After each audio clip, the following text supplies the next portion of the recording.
What's up YouTube, Dal here from Zephyr, and today I can finally bring you my local's first place Red Dragon Archfiend profile. That's right, this deck went all the way to the top, undefeated, and went one step further than my second place build that I've shown you guys previously. As I go through the profile, you'll see the massive difference between my second place build and this build, and mainly it comes down to the actual aggressive nature of the deck being able to go unleashed throughout the entire tournament. So with all of that out of the way, please smash that like button, hit that notification bell and subscribe so you do not miss out on any more upcoming content.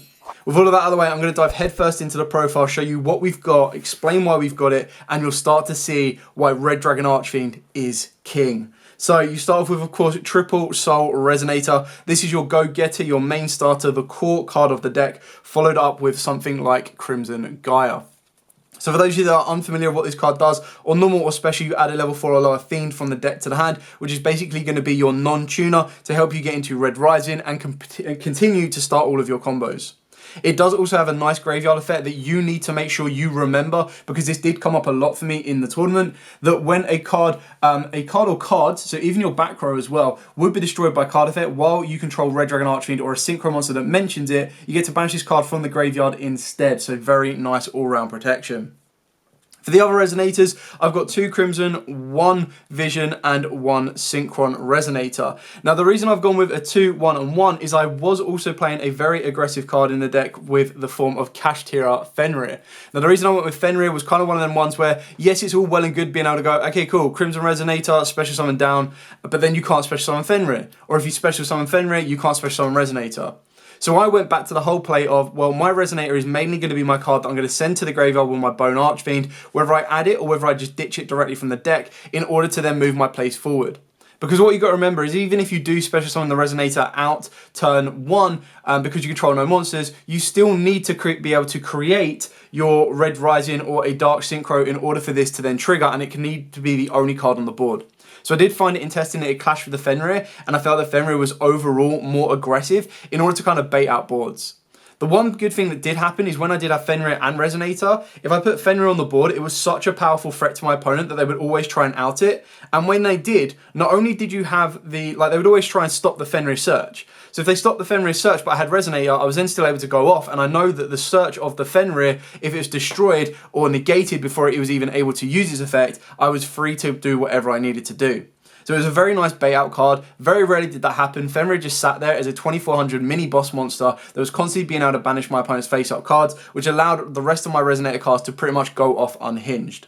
Yes, there were times that it would clash, but that's where you've got to think a little bit smart and hold the Fenrir back, or put the Fenrir forward and change up your strategy, but depending on if you wanted to go through the Crimson Resonator play, because this deck has so many different alternatives that you need to make sure that one card, especially when it's a dark and the bestials may be coming back into the format because of tier elements, is not your core go-getting card. And that's why your Soul Resonator is a little bit better, because it is a fire attribute, not a dark as well. And that's when you're trying to send fiends off of the back of your Bone Archfiend, you might want to be looking at sending your Salamander Catalyzer or mainly your Overloop, because they're earths and fires, so it meant that the bestials were minimally effective against me, and anytime my opponent tried to bestial me, I had my own bestials to crack back. The reason that the ratios are so low is because you're also playing free Resonator Call. So technically, when you combine your Resonator Call with your Crimson Gaia, you've got 9 routes to your Soul Resonator. You've then technically still got a total of 8 ways to get to your Crimson Resonator, and then you've of course got your ways to get into your Synchron Resonator and your Vision Resonator, which both of them I very rarely actually want to search out and have in my hand.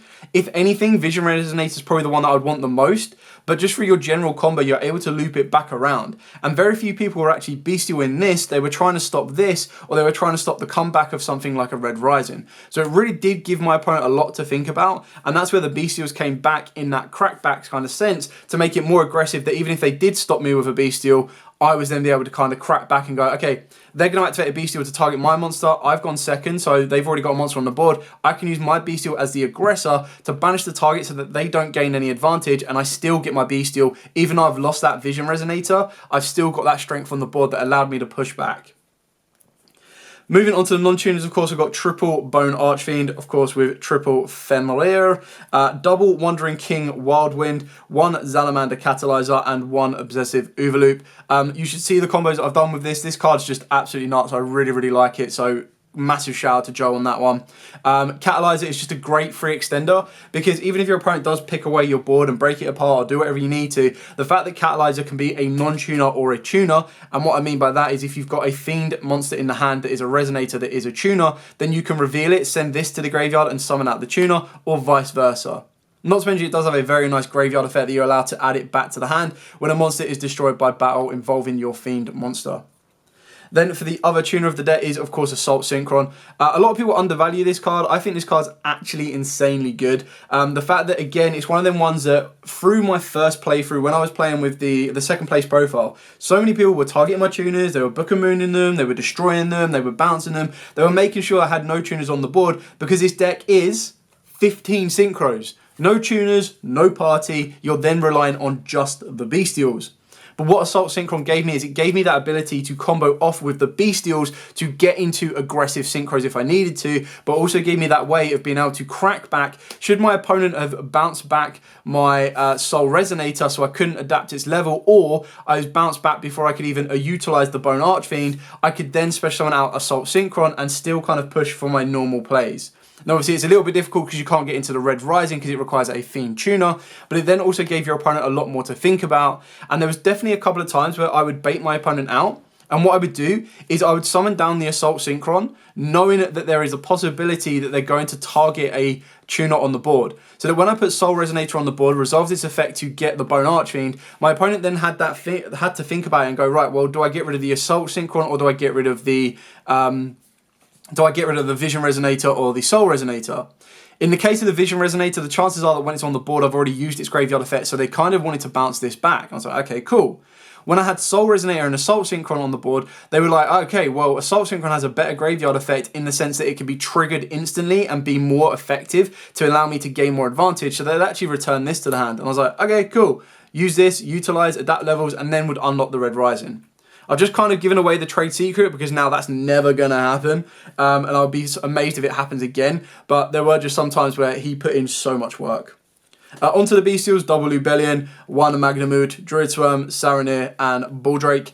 It's very, very difficult in this because I really like the Foolish Burial of Saronir because I love the idea of being able to go, okay, Lubellion, search out Saronir, Saronir summon, Lubellion get rid of Saronir, Foolish Burial regained, Lubellion activate getting Beast. So then the Beast, what you've got to remember is Beast can be activated the turn it's kind of set face up. So if you're going second and you resolve the Lubellion to put this face up, you can instantly use Beast to pop a card, which is absolutely insane.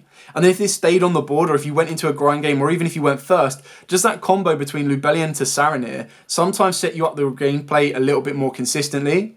And what that did in comparison to the Magnemute searching out another dragon is if my opponent was not setting up lights and darks, if I wasn't able to set up the light and darks to get rid of them, sometimes it was actually better to go Lubellion Saronir than Lubellion Magnemute just to get both of these on the board, because you got to remember that this could let you loot back from the graveyard while also getting back some of your banished resources, that if your opponent is bestial in banishing them as well, you've got so much more you can crack back on and go again. Not to mention, if you had already gone through the Magnemute, one of the best plays I was making was being able to banish my Magnemute with something like Druid Swarm, and then using Regain to put the Magnemute back. And it's like, okay, even though it's limited, I'm going to be playing it at free because I'm constantly going to keep recycling it around, getting my resources, breaking my opponent's board, and interrupting their graveyard.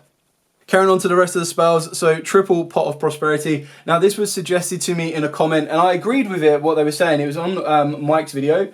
And they basically said, like, Pot of Prosperity is such a great card for the deck because when you're able to banish, like, 3 or 6, you're instantly setting up your ability of your Bestial Dispatter because you're putting cards that are banished that can then be spun back that can interact with your opponent, whether it be mainly putting your cards back for a pop. And what makes that even better is when you're doing something like that, you then get the ability to utilize Prosperity again because you're not burning through your resource consistently. So if you're opening up 2 Prosperity and you go, okay, cool, I can use Dispatter during my turn, sometimes.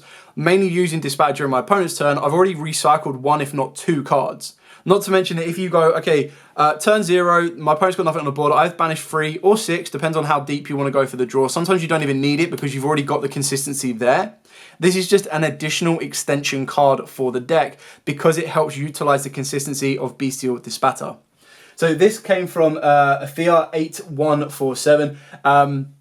Completely agree with it. It's just one of the ones where if you're trying to keep the deck on a budget, this is a card you don't even consider because it's just basically like a mini win con or consistent con option. Then 2 Forbidden Droplet, like just so much better than Dark Rule and No More. There's so many times when your opponent wants to target your card to negate it with Imperm, you go, okay, cool. Even though I'm going to lose it, I can Droplet, get rid of it. And that was times where Fenrir and Crimson Resonator came in clutch, because not only would you summon down Fenrir, declare the effect to search, and they'll go, all right, well, I don't want you getting a second Fenrir, so I'm going to Imperm it. And you go, nope, activate Droplet, get rid of it. You're still going to search out the Fenrir, so you can go again anyway with it, and you would get to negate one of your opponent's cards. So that then gave them the ability of like, right, well, I want to use my Imperm on that monster rather than my Baron, and you go, ha, I'm going to use Droplet, and not only have I just eaten the Imperm you've tried to negate me with, but I've also negated your Baron. So I've done a 2-for-2 swap, and Fenrir has already replaced itself. It's kind of the same with Crimson Resonator as well, and it was kind of one of the ones where it's like, okay, cool, well, I'll Droplet, send my Fenrir, and then I'll go Crimson Resonator. And again, what you're doing is you're eating up back row, you're eating up targeted effects, dodging those where it's all possible, negating your opponent's board, and halving their attacks, increasing your OTK capabilities so much more. Speaking of OTK capabilities, your Baron, my Baron. So many different times where you're like, right, okay, well, I know I'm going to lock myself into either Dark Dragon Synchros or just Dark Synchros in general. So I do need to be a little bit careful, especially when my opponent is putting boss monsters on the board. So Triple Tactics Talents is insanely powerful to do that in its aggressive nature. On top of that, if you don't open up Prosperity and they try to hand trap you, you can Talents. If they droll you, you make sure you punish them as much as possible. That is the one thing you've got to be very, very careful with this deck is you do run into Droll head first and Nibiru. But there are so many times when you're able to continue to combo off even under a Droll and Lockbird that if you're able to activate talents and see that Nibiru and go, right, Nibiru, yeet, get that out of here, you're good to run rampant and not even need to worry about that. And your opponent's like, well, I've just lost 2 cards in my hand, and you still ended up on like a red supernova, or you still ended up on a Scarred with a Bestial Dispatter, and Dispatter is going to be able to regain you some advantage. Not to mention that your Lubellion has got you the ability of regain setup or beast setup, so you've still got an incredibly powerful board, and you've gone through 2 of the, maybe more so Draw and Lockbird, but 2 very consistent cards for the format. Moving on to the final cards, Red Zone and Red Screen. Like, I can't thank Mike enough for the Red Screen. So damn good. It's currently like £1 on eBay, and I picked up, like, you can pick up 5 and get a discount. So I ended up picking up 5 for the price of 3 or 4. But this card's nuts. So good. Obviously, Red Zone is, again, a bit more aggressive because it gives you that pop, while also giving that ability to recycle any Dark Dragon Synchro monster, which is insane for your Bestial Dispatter. But there are times where Red Screen flips, your opponent's like, I don't know how to out that, and you're like, yeah, cool, my turn. Pay that 1,000 life points, who cares? Swinging for game. If you really want to get back that 1 level 1 tuner, you get rid of this, you bring back your Synchron Resonator, you Synchron 1 level higher, and then you push in for that final game OTK. So that's it for the main deck. Very, very aggressive with the forms of droplets and talents. If you wanted to be more defensive, you could put in more hand traps. But honestly, I went with the whole stance of, I don't care what type of board you're going to try and make, I will be able to break it, or I'm going to be able to interrupt you and disrupt you with the Bestials.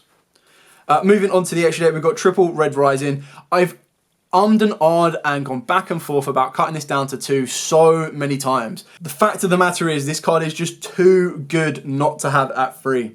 Yes, there will be times, or more times than not, you'll only go through 2 on a consistent basis, but when that 3rd comes up, you want to make sure you have it. The only cards I could possibly consider putting this in for if you wanted to cut it down to 2 is when you're looking at maybe playing your King Calamity, but because I wasn't playing it 2'd, I decided not to go with King Calamity on this one. Then, of course, for the level 7, we've got the Cully Belt. Now, this is pure for the fact that it's just an aggressive dragon at level 7. There are times you will find yourself stuck with the ability of only being able to make a level 7 dragon, especially if your opponent stops your Bone Archfiend from sending to manipulate a level. But sometimes that's absolutely fine because you make this, you pop, and then you get to synchro up into an 8 when you get to something like Synchron Resonator.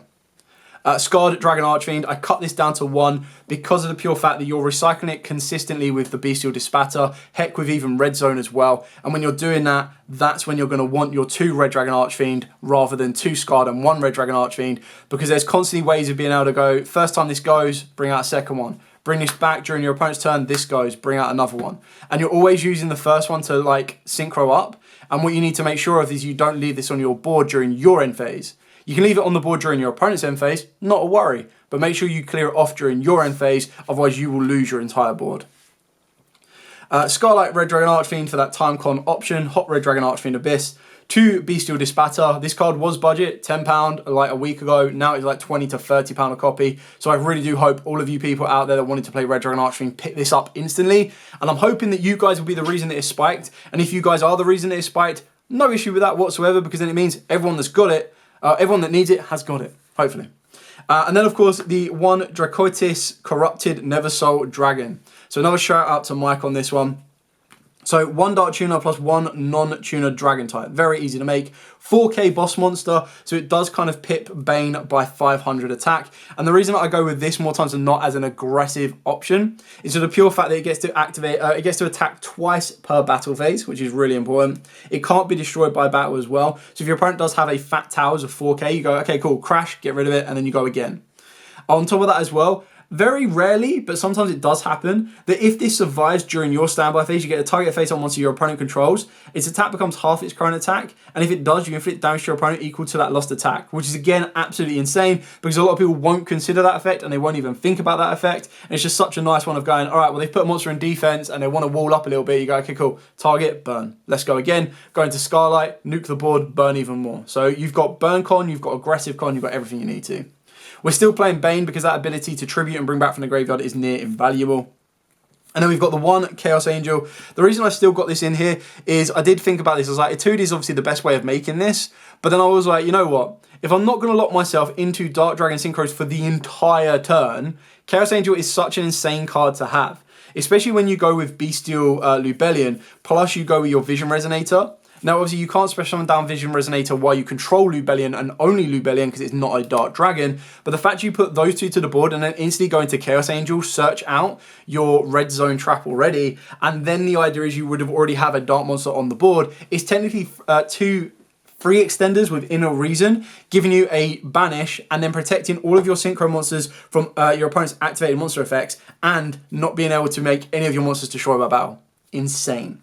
And then the ones red supernova for that ability to banish the entire board, come back, do it again. So the extra deck is kind of like a little bit restricted. As you'll see, all of these are bar 1 are Dark Dragon Synchros, so you do not worry about the lock so much. You do need to keep in mind that when you do lock yourself, you can't go into Chaos Angel, which is absolutely fine because it's just one of them ones that comes down to a specific scenario and a specific moment where you go, okay, cool, let's go for this, or all right, maybe we'll hold back on that one and do it a little bit differently.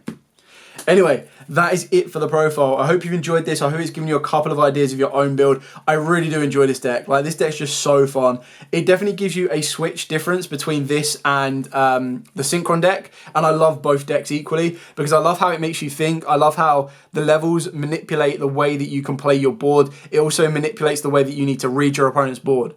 The only downside for this deck is the fact that it just locks itself into Dark Dragon Synchros. And the issue with that is what the deck really cries out for is a Dark Dragon Synchro monster that can become a negate, so it doesn't need to worry about Nibiru. And the issue with that is as soon as you give Dark Dragon any type of generic card, it will go mental. It's a card that will be broken in the format.